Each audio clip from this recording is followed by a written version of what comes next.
So the other day I was at my house, I was messing around with weird angles, and I kind of accidentally stumbled upon a really unique way to put spin on the disc. And it may just be me, but it really kind of helped me get an idea of what it feels like to get that rotation. And I would love to hear feedback from all of you guys. Please go out and try it. I highly recommend it. You don't really have anything to lose. If it doesn't work for you, that's cool. But if it does work for you, I would be super, super excited because it was kind of a weird haha moment for me. Speaking of feedback, I have 10,000 people returning to watch the channel.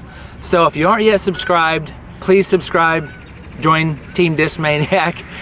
I would love to have you a part of the channel. And for those of you who do comment, I love hearing from you guys. It's my way of getting to know my audience, because you guys get to see me.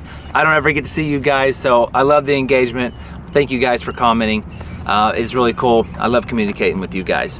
So, we're gonna talk about spin. There's really 3 factors that I can think of that really determine how far a disc is gonna go. If I had a robot that would launch the disc as far as it possibly could go, there are other variables, but these 3 variables I would put in there to get it to go extremely far. If there was no wind and it was a perfect condition, I would put in my nose angle, spin, and speed. We're gonna talk mainly about spin.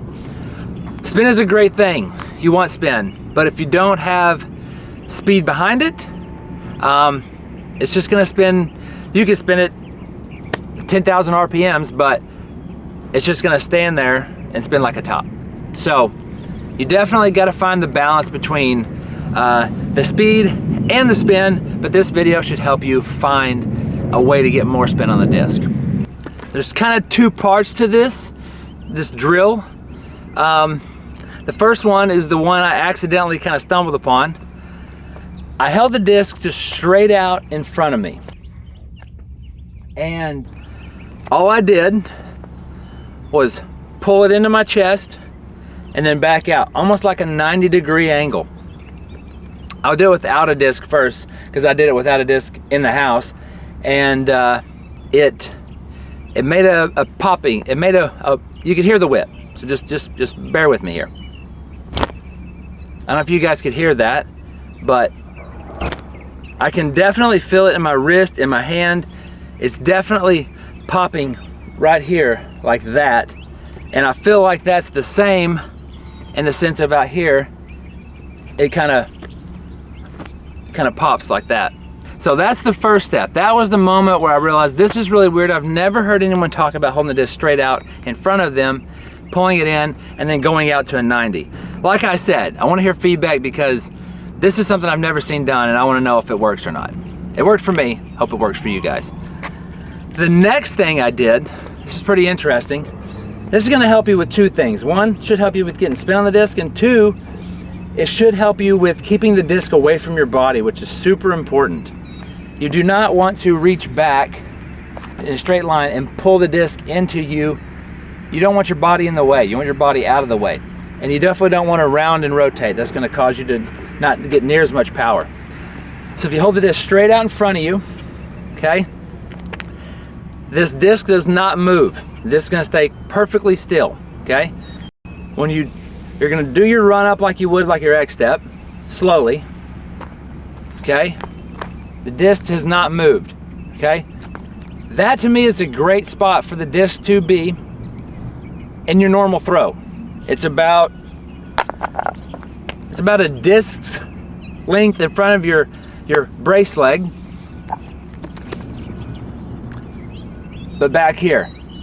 And at this point, you do the same thing that you did doing this, but now it's actually behind you. And then this goes back to the standstill, where standstill really helped me a ton. So this goes back to the standstill, and at this point, you just pull it into your chest and then back out, okay? I'm gonna go ahead and throw one.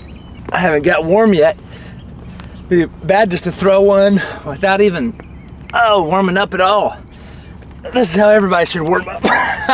Okay, all right, so disc is out in front of you, doing your X step.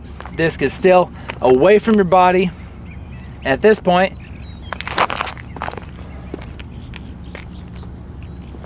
okay, that was kind of bad. Let's do it again. That was my first throw of the day. Everybody calm down. It's my first throw of the day. And these are putters. Calm down, calm down, calm down. Hold it out in front of you. Okay? X step. Keep it there. Pulling it into your chest and back out.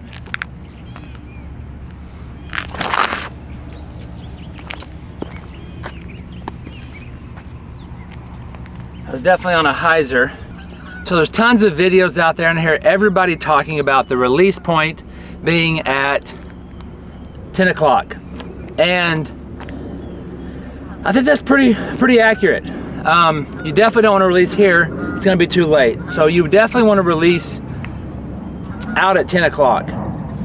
But I don't hear anybody talking about on the clock where your reach back should be. I know it's not a reach back, but when you fully extend, I don't hear anybody ever talking about where this should be.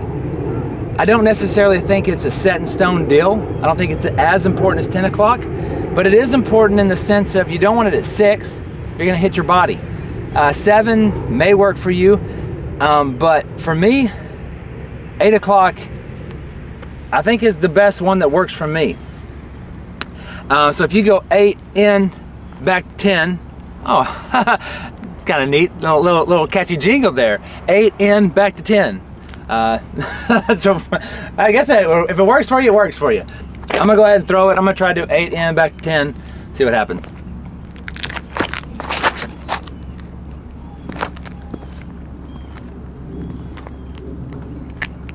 That was an envy. I'm gonna throw one more. I haven't thrown this disc. This is a Skywalker, and Casey said if you don't have a very fast arm, it's going to be stable for you. So we'll see if it's stable or not, because I have no idea. Here we go. I'm gonna go 8 in, back to 10. Here we go.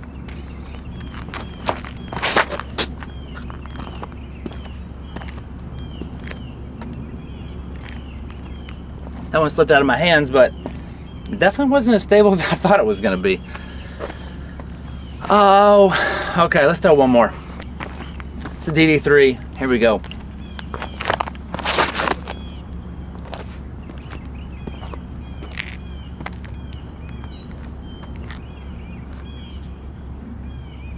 I parked the basket in the ground. Okay, so that's it for the video. I'd love to hear some feedback. I would be super ecstatic if this is helping you. And like always, be sure to subscribe, go in peace, and be blessed.